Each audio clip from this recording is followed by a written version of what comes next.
Thanks for those insights and different perspectives. I think there is maybe a theme here around the role of economic growth in development. So is it necessary? Is it sufficient? What role does it play? Related to that, I was interested in hearing a little bit more about the new proposed goal in the SDGs around inequality. So what would it take for that goal to actually be achieved? It didn't exist in the MDGs. It was described, in fact, as the missing MDG many times. What would need to happen in order for meaningful progress towards that goal to be achieved? In particular, there's a conspicuous absence in that goal of discussion around land rights, land distribution, and particularly indigenous rights. But more broadly, the question of inequality looms large. There was one bit that was touched upon in terms of the universal nature of the goals, with the specific example of obesity, as well as questions around what is the role of the so-called developed countries or the global north in the new proposed sustainable development goals. And I'd like to hear from whoever wants to comment on it about the prospects for that universality and what you believe the global north will actually be held accountable for. Related to that, there's a third area that I think has been kind of lurking in the background, which is very much about the sort of development regime.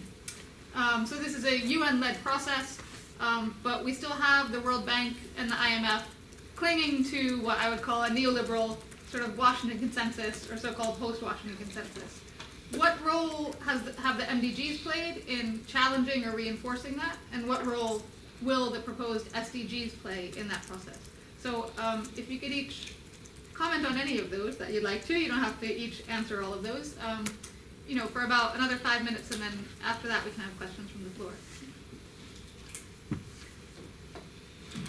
I believe that starting to talk about the responsibility of the global north in the destiny of the global south is like perpetuating this paternalistic vision that we have had of development for decades and centuries. I think that we have to make developing countries the owners of their own destiny.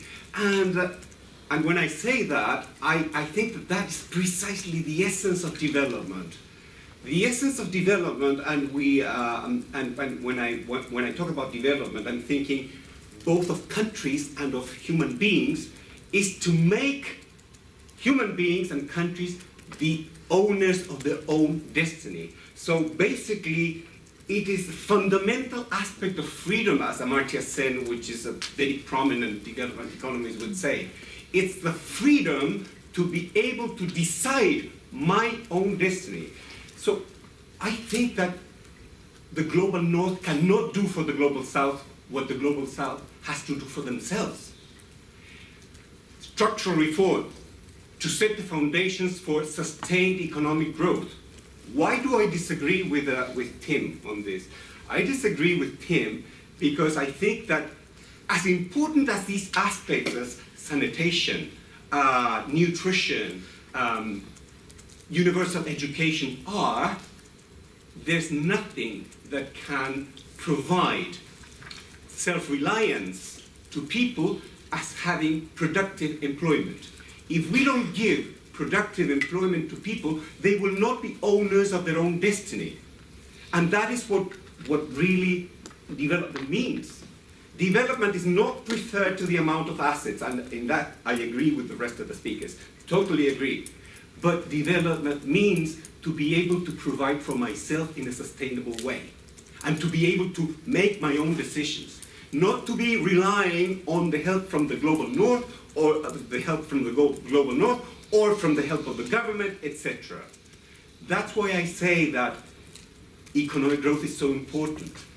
And I would agree with Tim in the sense that economic growth is not sufficient for development. Of course not. We have seen economic growth producing very unequal conditions in some countries. I don't agree with the trickle-down theory. I don't agree with it.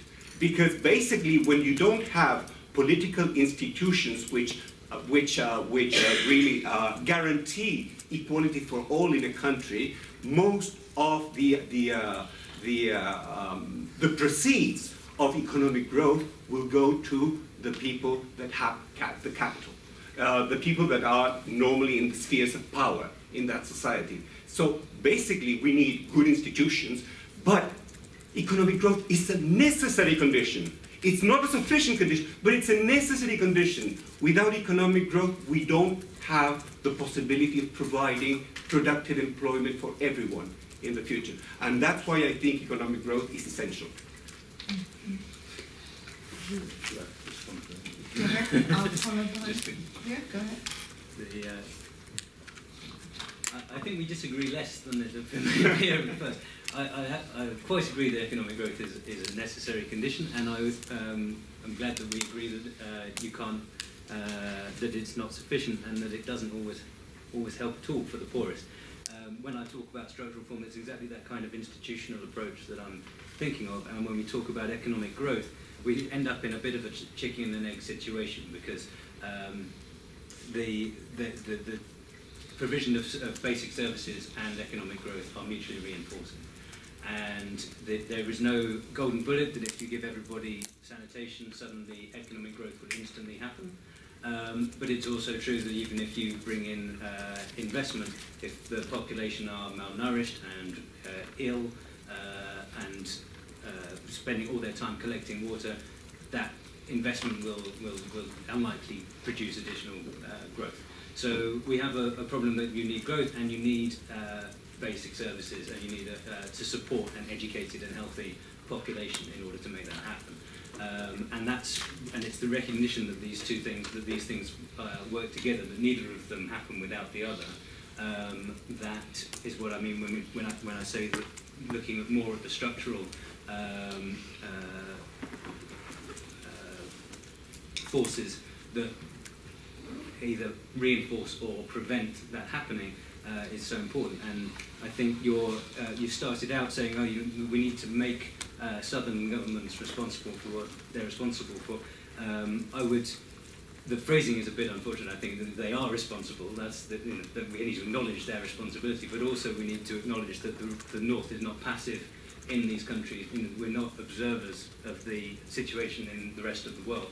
A lot of the structural inequality originates in the North, and as you were saying, issues of trade and tax avoidance and all these other issues that prevent people who are striving to make those changes happen from being successful within their own countries. So I think that we should, at the same time as we can't say we will go in and save Africa, we will go in and develop other countries for them, we can't also say we have no responsibility or no involvement in the situation as it stands. So there's a couple of things here, because I think we had 3 questions posed to us. One was around growth, one was around inequality, and I think that what the other panellists have done is made it very clear that growth needs to be sustainable and inclusive, and we need to grow in a way that draws the poorest and most vulnerable in the community up with them, rather than just the upper tiers, upper echelons of society reaping all the benefits from that growth. And what I just want to do is touch on a couple of things that can actually help make inclusive growth happen. So there are 3 things that I just want to reference. The first is around taxation. In any society, the government will need a tax base. Now, in developing countries, there are 2 significant problems. The first is that in many instances, the state is not seen as a body to which you would contribute money. People don't readily rush out to pay their taxes. People don't have jobs, so there's nothing to draw from. They're not used to the state actually providing significant services that would make you feel willing to then in turn pay your tax. So there's an issue about how populations give to the state in relation to tax. The second issue is about corporates, and how corporates also, for various reasons, very different reasons, are reluctant to also pay tax within developing countries. And there is a big issue here in relation to the role of the North, because ultimately what you have is situations where you have, say for example, if we're talking about Zambia and palm oil, there will be many Zambian countries businesses that may well be avoiding paying tax.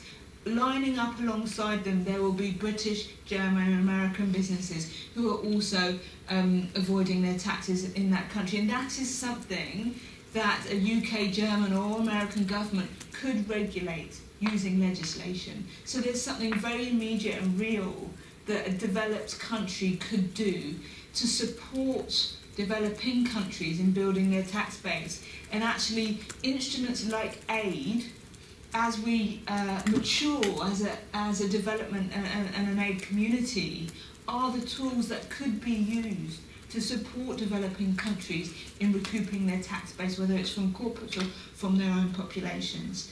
Now, alongside tax, you have this issue of wealth creation and job creation.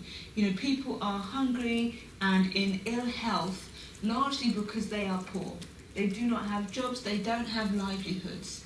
Now, if you can do, you create growth that actually creates employment. So what we're looking at here is growth that generates jobs.